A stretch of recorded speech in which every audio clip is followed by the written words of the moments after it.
مالک کن فیکون کو اپنی مرضی میں مداخلت پسند نہیں۔ وہ اب اپنے ٹارگٹ تک بڑے لطیف اور غیر محسوس طریقے سے پہنچتا ہے۔ یوسف کو بادشاہی کا خواب دکھایا، والد کو بھی پتہ چل گیا۔ یہ ایک موجودہ نبی ہے تو دوسرا مستقبل کا نبی ہے، مگر دونوں کو ہوا نہیں لگنے دی کہ یہ کیسے ہوگا۔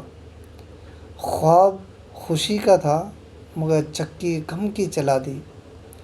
یوسف 2 کلومیٹر دور کنویں میں پڑے ہوئے ہیں، خوشبو نہیں آنے دی۔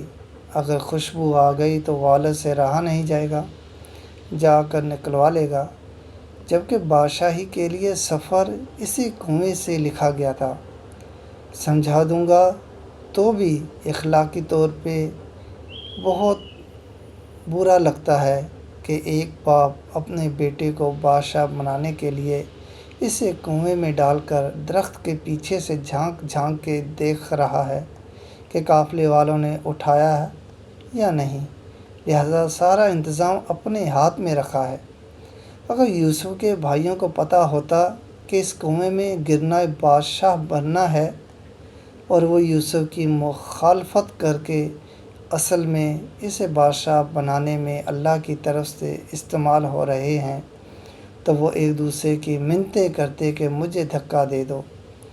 یوسف علیہ السلام عزیز کے گھر گئے تو نعمتوں بھرے ماحول سے اٹھا کر جیل میں ڈال دیا گیا۔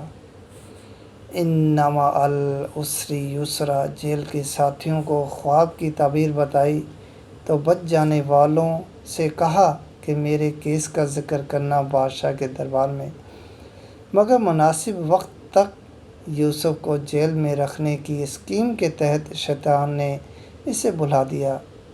یوں شیطان بھی اللہ تعالیٰ کی اسکیم کو نہ سمجھ سکا اور استعمال ہو گیا۔ اگر اس وقت یوسف علیہ السلام کا ذکر ہو جاتا تو یوسف سوالی ہوتے اور رب کو یہ پسند نہیں تھا۔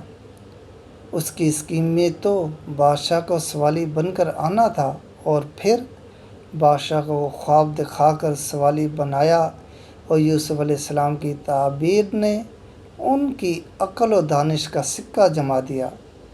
بادشاہ نے بلایا تو فرمایا میں NRO کے تحت باہر نہیں آؤں گا جب تک عورتوں والے کیس میں میری بے گناہی ثابت نہ ہو جائے۔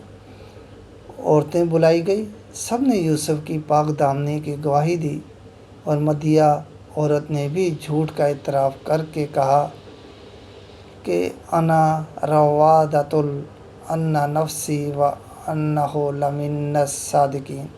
وہی قحط کا خواب جو بادشاہ کو یوسف کے پاس لایا تھا، وہی قحط ہانکا کر یوسف علیہ السلام کے بھائیوں کو بھی ان کے دربار میں لے آیا اور دکھا دیا کہ یہ وہ ہیں، بس معصوم بچے ہیں جسے تمہارے حسد نے بادشاہ بنا دیا۔ فرمایا پہلے بھی تم میرا کرتا لے کر گئے تھے جس نے میرے باپ کی بنائی کھا لی، کیونکہ وہ اسی کرتے کو سونگھ سونگھ کے گرایا گیا کرتے۔ فرمایا اب یہ کرتا لے جاؤ، یہ وہ خود ہی ہوئی بنائی واپس لے آئے گا۔ اب یوسف نہیں، یوسف کا کرتا مصر سے چلا ہے تو کنعان کے صحرا مہک اٹھے ہیں۔ یعقوب علیہ السلام چیخ پڑے ہیں کہ انی لا اجد ریح یوسف لولا ان تفندون، تم میرے سٹیایا ہوا نہ کہو تو ایک بات کہوں، مجھے یوسف کی خوشبو آ رہی ہے۔ سبحان اللہ۔ جب رب نہیں چاہتا تھا تو 2 کلومیٹر دور کے کنویں سے بھی خبر نہیں آنے دی۔ جب سوئچ آن کیا تو مصر سے کنعان تک خوشبو سفر کر گئی ہے۔ واللہ غالب علی امری ولکن اکثر الناس لا یعلمون۔ اللہ جو چاہتا ہے وہ کر کے ہی رہتا ہے، مگر لوگوں کی اکثریت یہ بات نہیں جانتی اور نہ جانتے ہیں۔ تو نہ ہی مانتے ہیں۔ یاد رکھو اللہ کے دشمنوں کی چالیں اور حسد شاید آپ کے بارے میں اللہ کے خیر کی اسکیم کو ہی کامیاب بنانے کی کوئی خدائی چال ہو۔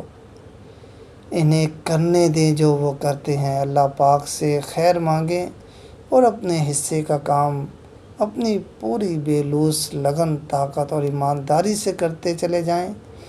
آپ اس دنیا میں کامیاب ہو جائیں گے، مگر زمان و مکان کے پیمانے رب کے پاس، لہٰذا اس کی رضا پر ہر حال میں راضی رہیں۔